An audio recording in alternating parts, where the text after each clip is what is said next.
It's a new month and a new theme. We're going to be looking inward this month, and we start out with cracking the code of empathy.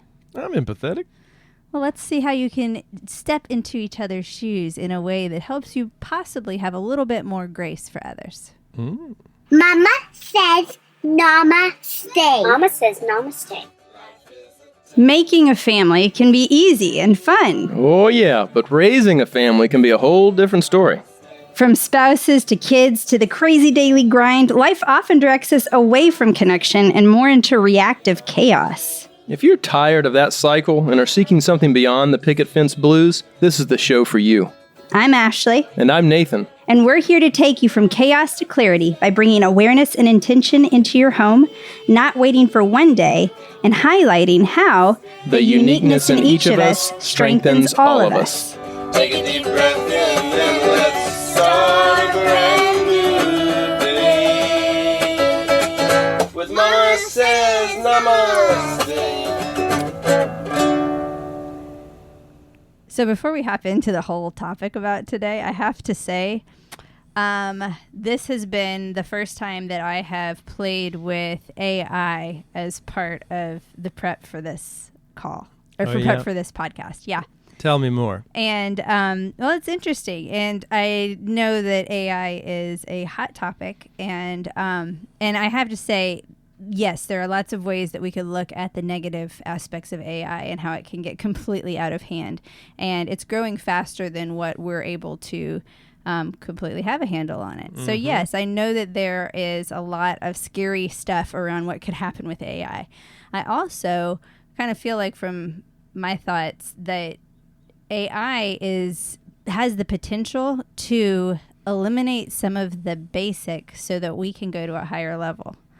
So kind of like... It sounds like you're going to stop asking me for catchy phrases again. I think it's eliminated that. Well, it's one of those things where, I think about like Steve Jobs always wearing the same outfit so he doesn't have to make that decision.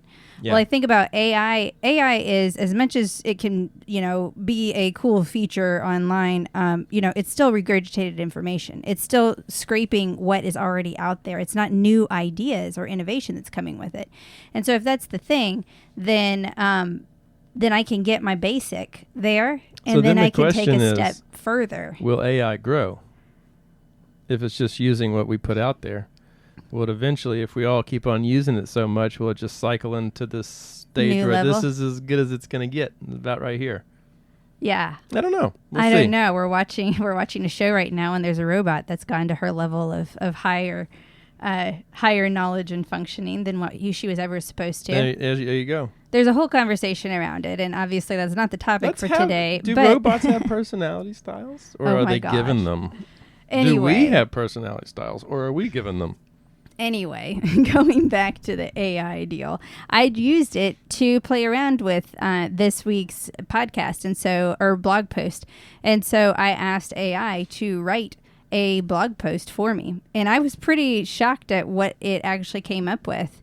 And so I used some of it. I didn't obviously copy it word for word or add every aspect of it in, but I did use it as a springboard. And I asked for, a catchy title. Played with that. I asked for good quotes on empathy, and it immediately pulled it up. And I have to say, it was a lot faster for me to get it all out this week. And I hope that, of course, I'm saying this as full disclosure because I want to let you know anytime I'm using AI. But, we had an interesting discussion about it yesterday on, even that full disclosure. We don't disclose every time we use a virtual assistant in our work. So do we need to disclose every time we use AI in our work? But then on the flip side, Melissa is it plagiarism? gathered this content for me, so I'm giving it to you now. Right. Versus, well, I just did an AI search, and here's all my cited references. Yeah.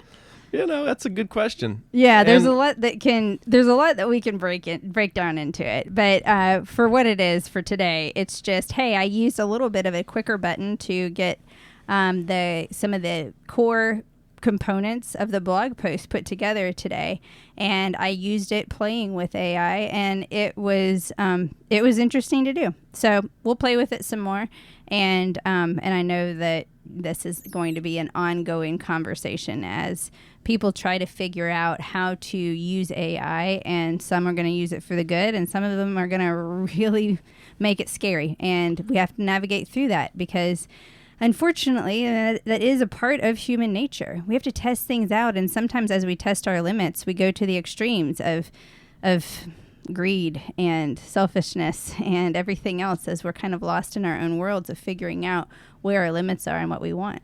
Yeah, that's where understanding your ripple effect and how you impact others can have a huge benefit so that you're not an AI creep.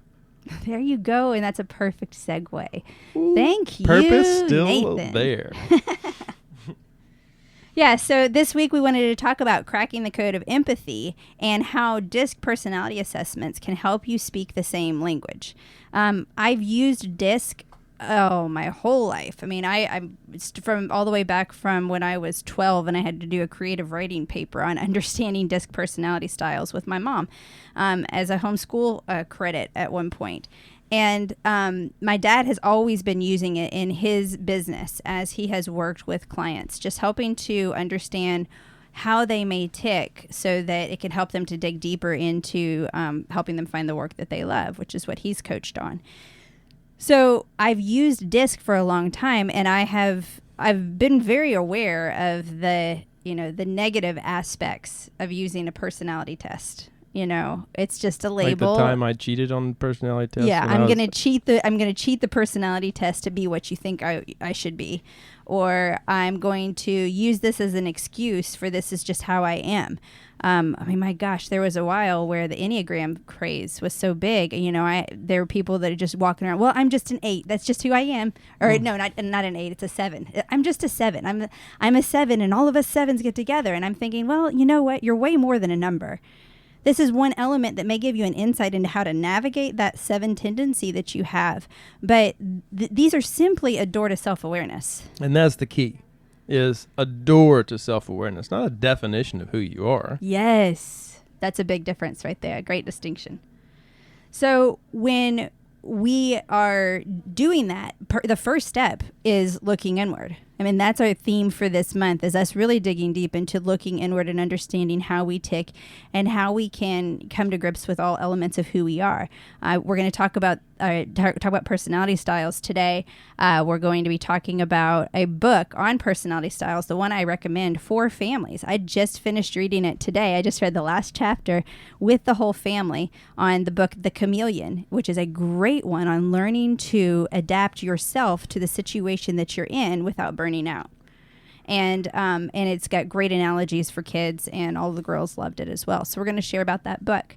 And then I'm going to be bringing back Lenora Edwards, talking about special forms of trauma therapy and going into looking deep and being willing to kind of show up for all those parts of who you are. And then I'm bringing Juliet back, of course, for her take on looking inward and what that means for her. So we've got a lot going on for this month, and the basis or the premise for me kind of with the looking inward, my easy way to not just speak all ethereal and lofty is to use something like DISC, to have something concrete that says, hey, answer these questions. It's backed by years of validity testing. It's been around since the 1920s. And these 24 questions gives you the results of 25 plus pages of information that share a bit about who you are. And there's no wrong profile. The wrong profile is the one you cheat, because you aren't getting the answers that you want.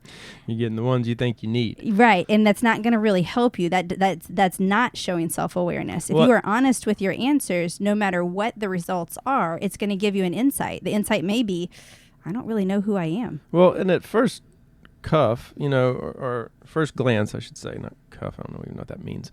At first glance, if you look at your options for the personality style, most people want to be what they perceive as the top, as successful. Right. You want to have that air, and I think the only beef that I have with the personality style is kind of the way it presents it as somewhat unequal.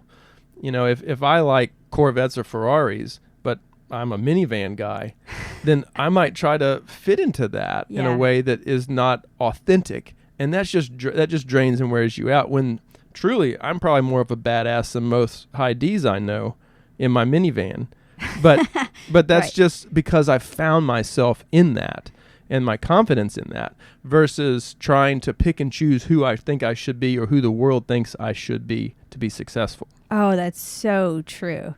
And that right there is the deal. You want to show up as the top dog or the top of who you can be. It's not being a high D personality style, which, I hate that it's high D is the definition for it is dominant. Well, yeah, of course, everybody who aspires to stand strong in who they are, well, okay, I guess I need to be dominant. Maybe we should present it as the pro and the con. So I'm confident but demanding. There you go. And so, it's kind of instead of, well, I'm really pushy and I get my way and I win a lot. Yeah. Well, for the rest of us who, have to deal with you, are you really winning, or do you just think you're winning when the rest of us are just pushing you to the side? Right. To get you on out of the way so we can do the work And that needs to avoiding be the done. conflict. And so that's where understanding yourself and how others tick can completely change the game, because that allows you to meet them where they're at, which is one of the biggest lessons that we have learned in parenting and really in life, is to meet people and kids where they're at so that you can connect. Because that's really what it's about. Right. Yeah, and this the one thing that I did get from the AI results that I really loved that it said is that the DISC assessment is not trying to put you in a box or label you as one specific type of person. Instead, it's looking at 4 different aspects of your personality. Now, it pulls dominance, influence, steadiness, and conscientiousness, because those are typically the top labels that are used for DISC. And what it does is it helps you understand how those aspects interact with each other. And I loved that description because, unlike oftentimes the perspective being, well, I'm D, so I have no S. No, you know what? The reality is we have the ability to be all of these. Absolutely. And we all have tendencies toward all of these. If I were to pull every description out, you'd be able to check at least one for each one, most likely, because we are adaptable people, because we are capable of wearing more than one hat. And so we can be all of these. We can also be triggered by every single one of the fears for each one of these. Mm-hmm. And understanding those different fears can help me determine how to respond to somebody. When I see the reaction of micromanagement and insensitivity, I know that the fear that most likely is being addressed at that point is this person feeling out of control. So if I understand that and I can give them some feeling of control in some element of their life, they are going to calm down with their reactive behavior. Right. And so I love that it kind of pulled it into that. It's how these aspects interact with each other. And when you choose to pull out what part of who you are to better benefit the connection that you're trying to make. And the more that you are in line with what comes naturally to you, that helps to build your own confidence because you're good at it. And it affirms that element of who you are, and it allows you to recharge so that you can adapt in a different situation if you need to. Yeah, I mean, I find that probably the biggest thing that we're all trying to achieve is to feel heard. And this really helps you to realize, like, this is how, high I hears. This is how a high D hears. This is how a C is, this is how the information is important to them, and an S this way. So it just allows you to cater it to that individual so that they can really hear the point rather than you just having a debate. Yeah. Right. So, so on the blog post, I also am working with my daughters, and they're helping me a lot more with the stuff that I'm doing. They keep asking about getting involved with things I'm doing, and so I open the door. That's one aspect of our unschooling, as well as, a great way for us to connect. And so Ellie, our middle daughter, has really been enjoying doing Canva. So she was playing, and the other day she just decided to sit down and come up with these charts of the 4 different personality styles and all of the animals and cars and earth elements that go with each one. And so I thanked her for it, and I said, I'm going to use your graphics in the blog post this week. So the graphics that you see on the blog post were created by Ellie. And she did it all on her own without really asking me much of anything. So I'm proud of what she did and her understanding of the different styles, recognizing how, she personally has the ability to step into a lot of the different roles, and she's understanding more and more who she wants to be and how she can best recharge. And that's our goal. It's not to change who you are or anything, but help you to understand how to play in those strengths so that you have more confidence and awareness of others. So the first one, if you're going in the order of D, I, S, and C, is D. And usually the term that's used for high Ds is dominant. I don't like that term because to me that insinuates quite a few things. I am higher in the hierarchy. I am more powerful. I am going to take over. I don't see those as positives, especially in our politically charged world right now. I'm a little bit done with the my way or the highway type of attitude and not having any kind of sensitivity toward others. I changed it to driven, which also really, really fits. For a high D person, there is a lot of drive, and really the point of that is because the bottom line matters. My goal is to get to the end result. Like a way for even communicating with me is beginning with the end in mind. And so, when I'm talking with my dad, who is also a high D personality style, the number of times that I go to him with, we've got a big complicated tech issue, and I know that it's not a situation that he really needs to know everything about. My first thing is, the bottom line is this. And we go straight to the point from the very beginning. And then we can kind of unpack from there what questions are needed. But I'm getting to the bottom line quickly. That's a sign of the drive for a high D. A high D likes to move fast to an end result. And that can be to its advantage or to its detriment, depending on the situation, for sure. So some of the animals would be a bald eagle or a lion. When we talk about chameleon next week, when we talk about the book, Merrick Rosenberg has done an amazing book that really helps to kind of highlight the different personality styles. And instead of using D, I, S, and C, he's using birds. And people remember birds more. Birds also can sometimes not convey that same feeling of I'm dominant, So a bald eagle is the bird that he would be using. The earth element, each of these can correlate to an earth element, and a D would be like fire. Well, fire can be the thing that's the perfect temperature that cooks your food and creates an amazing meal. Or burn you up. Or completely burn you up and take over. And so again, it can be both sides of the spectrum there. And I think oftentimes is. You have to understand that with all of our personality styles, our strength is also our weakness. Too much of what we do can be really too much.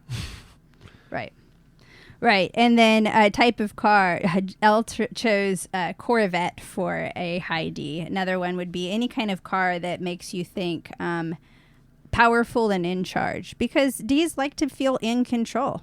And that's great, because there are times where there's chaos, and the first thing you need is somebody who's level-headed, who thrives under pressure, who says, hey, I've got this. Come with me. We're going to make this, we can handle this. And they take it and they can do it. And Ds are great at that. Ds are great at jumping to a challenge and working under pressure. And that is sometimes very, very required. When we have states of emergency, I'm grateful for those Ds that can step up and take on a challenge. So there can be a lot of strength that can be shown with a D style. And a D style can also hide behind that power to the point that they don't check themselves on their own sensitivity, because you still have feelings, you still have emotions, you still can feel, you can still lack confidence, you can still feel vulnerable. All of those things happen. And my reminder to you that are more in this D category is that vulnerability and sensitivity is not weakness. That's major power. That's power and confidence in being able to admit that we are human and connecting with others. So don't shy away from those elements that make you human. The more you're honest with that and can address that, use that directness and that desire to get straight to the point, to do that with yourself and face those things about yourself that are causing conflict with others, and see, is that really who you want to be? And regardless if this is who you are, if you are presenting yourself to others in a way that is negative, is that helping the relationship? How can you shift that? So when we think about empathy for somebody who may be a D, a lot about Ds is just wanting to be acknowledged for their accomplishments. I mean, they want to be appreciated for the hard work that they do. And they also want to move at a fast pace. So if we want to empathize or to understand a little bit more about how to connect with a D, we're going to look for those things. How can we kind of affirm the accomplishments that they have done? And how can we either move at a fast pace with them or possibly get out of the way and let them have the control to do it and give them grace in knowing that that's a good fit for them, even if it's not a good fit for you. All right, the next one is I, and I put on this one inspiring. I's can be so inspiring, and I think a big part of that is just because they get very excited and passionate, and they're great storytellers and entertainers, and so you're sucked into their excitement. Yeah, and I think they bring out elements of each personality style that normally wouldn't come out too. They're really great about kind of challenging people to try to live a little differently. Well, yeah. I mean, if you even, oftentimes, when I'm talking in business circles, I talk about the sales process being a 40-30-20-10 percentage. So 40% of the process of sales is building trust and rapport. High I's are great at this. They're the ones that are going to, break the ice in the room and be able to do the small talk, putting people at ease, connecting with a stranger. A lot of times high I's will say they know no stranger. It's just a friend they haven't yet met. And so there is a lot of ease and comfort and any kind of new interaction with people. That's an attraction for an I. And so I's are great connectors and great persuaders and motivators. They can be very playful. So the animals are an otter and a parrot. And then the earth element would be air. And just like air, air can be unpredictable. The wind can blow one way and back the other. And we have so gotten that rude awakening. And there's lots of room to choose. Yeah. Up, down, left, right, straight, back. We've had such a rude awakening on that on a bike ride in Florida. And we're like, oh, yes, the wind is is to our face, so it'll be good on the way back. And then, nope, wind changed. Still wind in our face. That's right.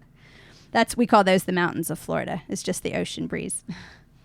And then the type of car for a high I would be a Ferrari. Basically, the point of this, and if you see the picture that Ellie chose, it is definitely your flashiest Ferrari. High I's usually love to be the center of attention. They like the attention, and they can engage an audience. It's a great fit for them. Bright clothes, bright talking. It's you'll hear and see a high I, usually pretty obviously. Yep, they're very, very colorful. And so for that, then the more you can understand those elements about who they are, the better you're going to be able to communicate to them. So for a high I, that fear is rejection. And so having affirmation is really great.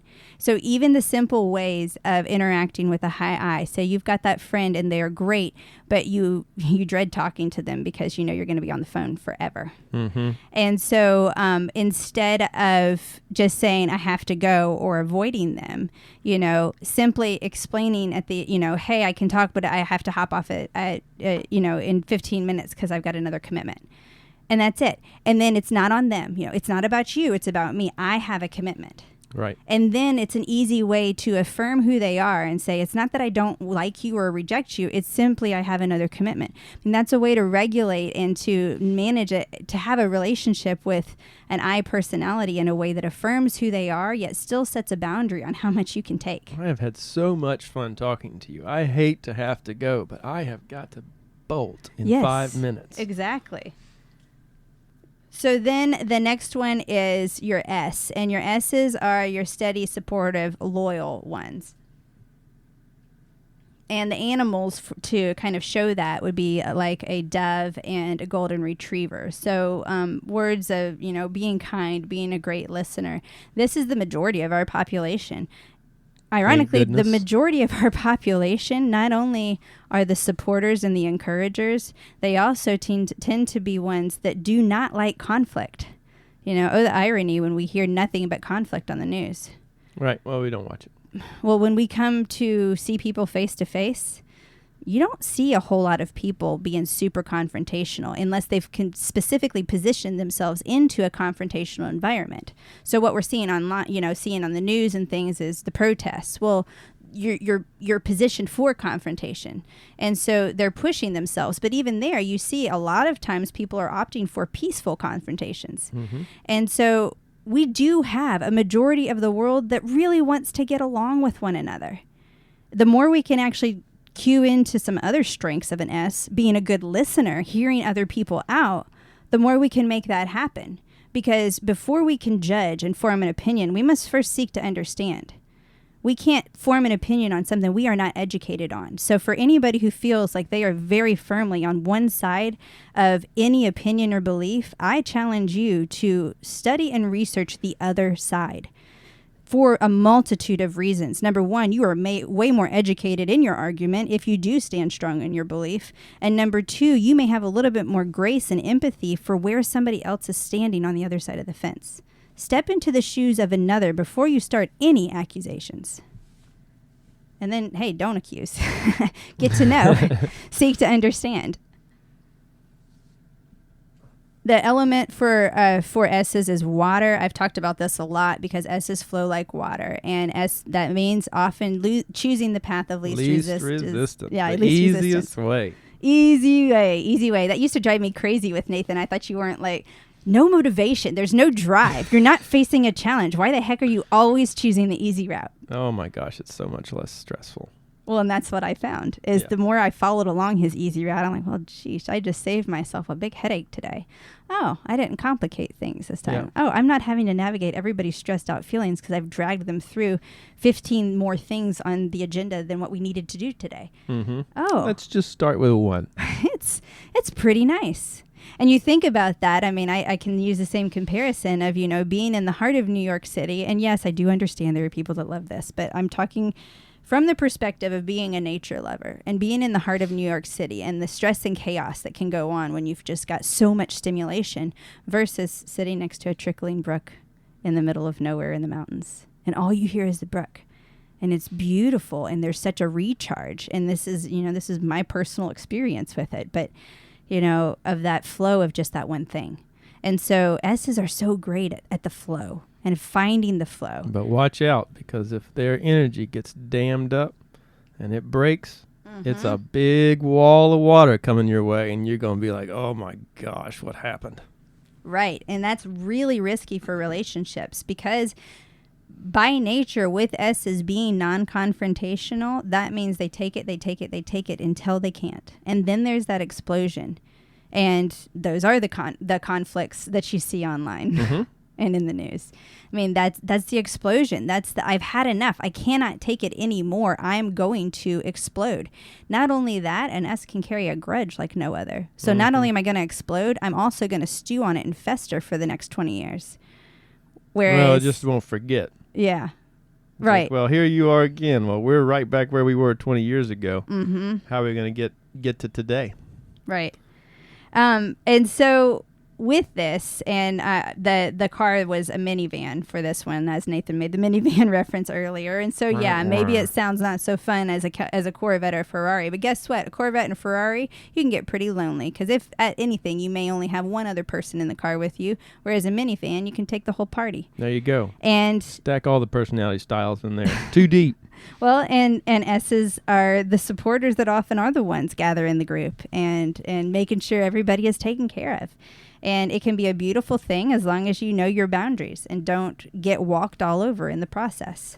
So communicate the small things and don't let them build up. That turns out to be a negative for everyone involved, as you're all facing more conflict than what you can handle, on top of the fact that it can seem out of left field for everybody else when all of a sudden this most caring person is walking around going, I don't care. Well, we started this early in our relationship because I'm an S and you're a D.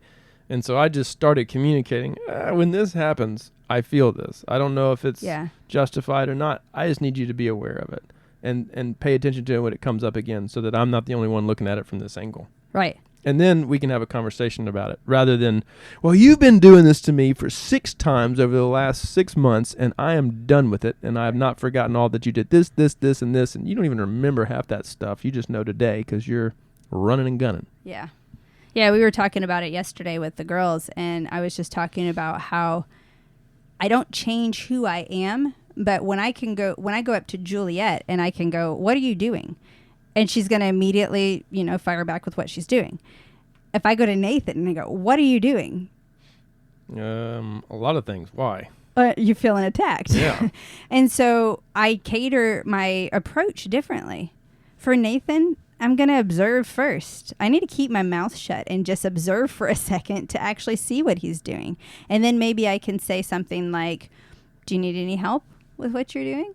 Or I don't know. I mean, of course, I'm like blanking on another example there. But, I may ask if he needs any help with something, or can you clarify a little bit more about, I don't understand what you're doing. Can you explain it to me? Mm-hmm. Oh, well, that's a whole different thing than what are you doing?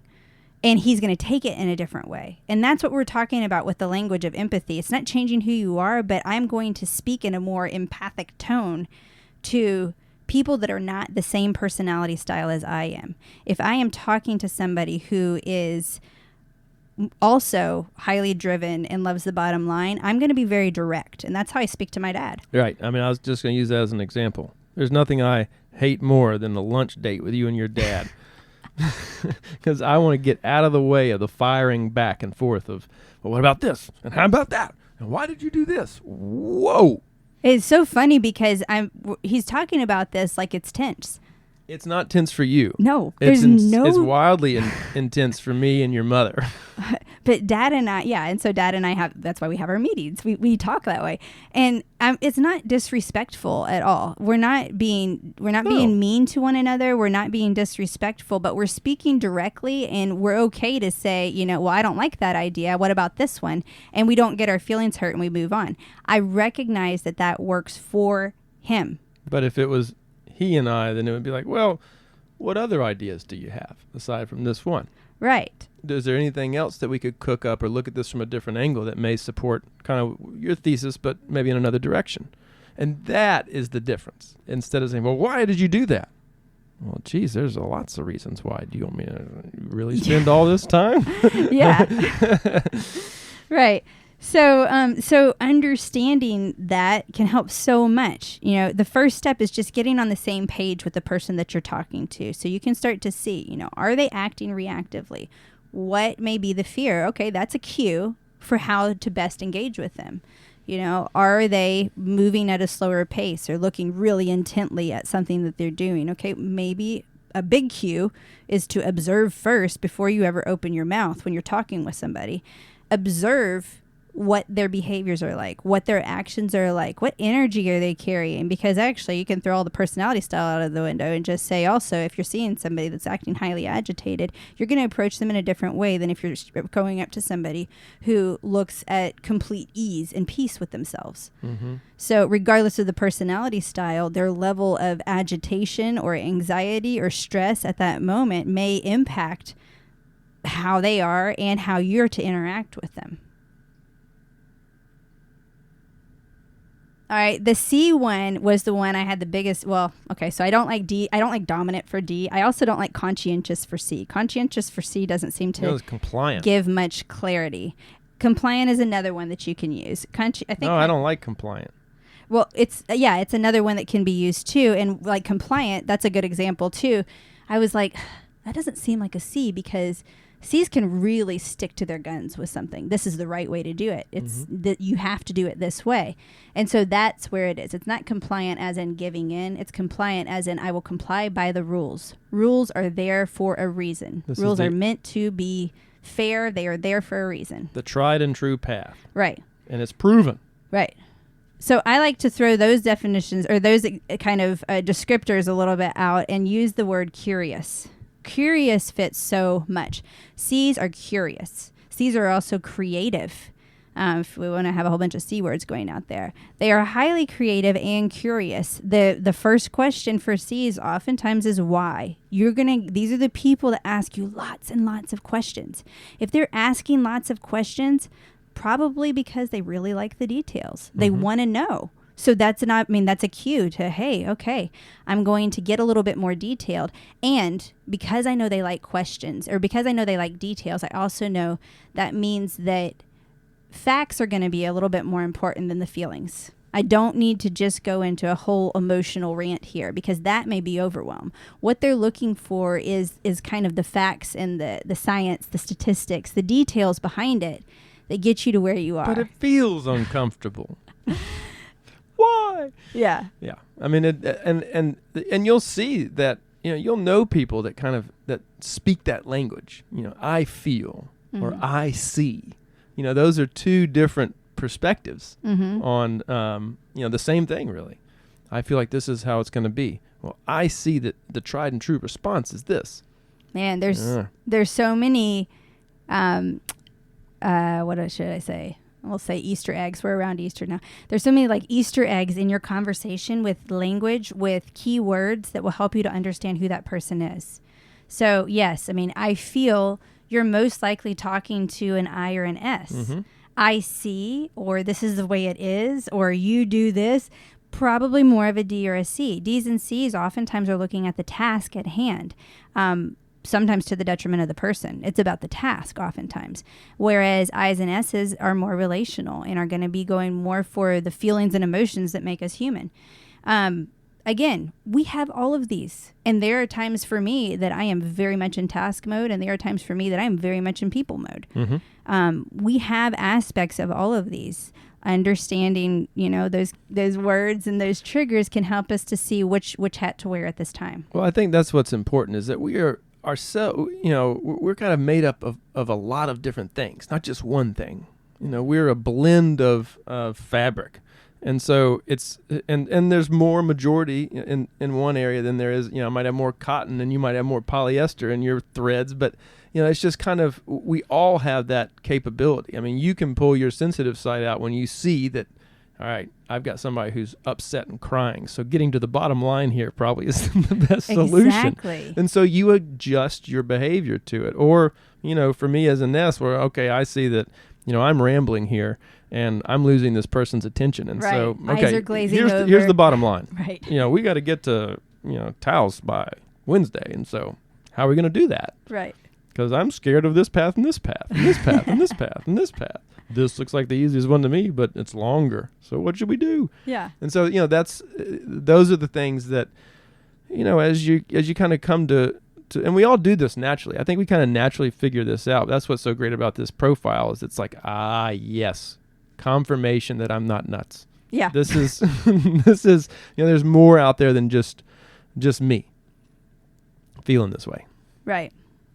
Right. And that's something where, I got a degree in sign language interpreting, and I learned so much about what interpreting means, and interpreting and mediation. How do I take and convey what this person is wanting to say in the language that this person is going to understand? And I'm so grateful for that time. Even though I'm not a sign language interpreter, I am grateful for what I learned because I was able to translate that into the work that I do. How can I speak the language of the person I'm trying to connect with? Not to change who I am any more than if I'm a native English speaker. When I go and speak Spanish, it doesn't change that I know English. I still am an English speaker as in my native language. I'll dream in English because that's my native language. That being said, I can speak the language of Spanish to talk to a Spanish-speaking person. I can speak the language of S to talk to a person who resonates more as an S. So that's what we're looking at doing with this. So our challenge for you is, do you see a perspective beyond your own? Are you willing to step in the shoes of another and speak the language they can understand? We all have our fears that hold us back and trigger our worst behaviors. And like I said, I mean, the fears would be losing control, rejection, loss of security, or criticism. And we oftentimes have some fear with all of these. I know I do. I mean, I don't really care for any of those. Why'd you tell them all that? Yeah, my gosh. And so we can become reactive. But if we dig deeper into the why behind the reaction, it gives us a new language to approach people where I can say, I mean, I know my cue. Okay, affirmation. Okay, what can I do to affirm this person? What can I do to support this person? Those different things can create a deeper connection of empathy. And I think that's the key, is it moves you from reaction to response. You know, because we're usually not our best when we're reacting. We're reacting, demanding that everybody operate on the way we see the world, rather than the response of, okay, well, let me try to understand how you're seeing it so that I can better understand the whole situation. Maybe there's a compromise here.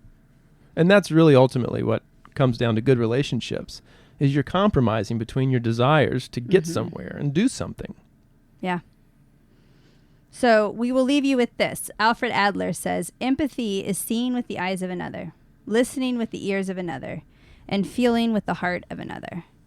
Recognize that empathy is your opportunity to see beyond yourself, see beyond your world, and look at the beauty and the just the humanity of who this other person is in front of you, and recognize how the uniqueness in each of us strengthens all of us. Namaste. Caught you on that one. 1, 2, 3. Up with the rising sun, already on the run. Mama says namaste. Life is a tangled mess, and you don't have to stress. Mama says namaste. 'Cause today I will stand up and be all the change that I want to see in this world. Boys and girls, you gotta have to stand up to be free. Namaste in your heart. Take a deep breath in and let's start a brand new day. With Mama says namaste.